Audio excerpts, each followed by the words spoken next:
Hello friends, শুভ দুপুর বন্ধুরা।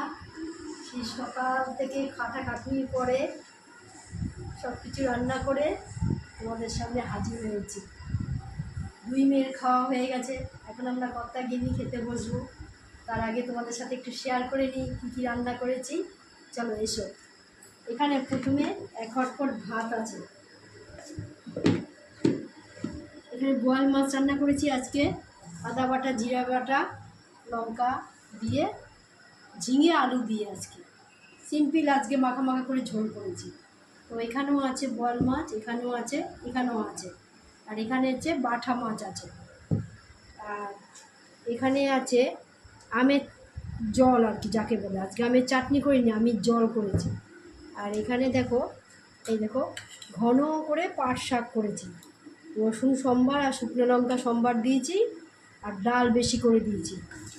এখানে দেখো পাট পাতা করেছি। এই পাট পাতা খেতে খুব ভালো লাগে, তোমরা এইভাবে খাও, দেখবে তোমাদেরও ভালো লাগবে।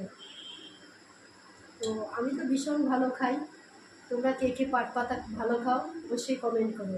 তো চলো বেশি না বকে খাওয়া দাওয়া শুরু করি, পরে আবার তোমাদের সাথে দেখা করব। এমনিতেই অনেকটা বেলা হয়ে গেছে। টাটা।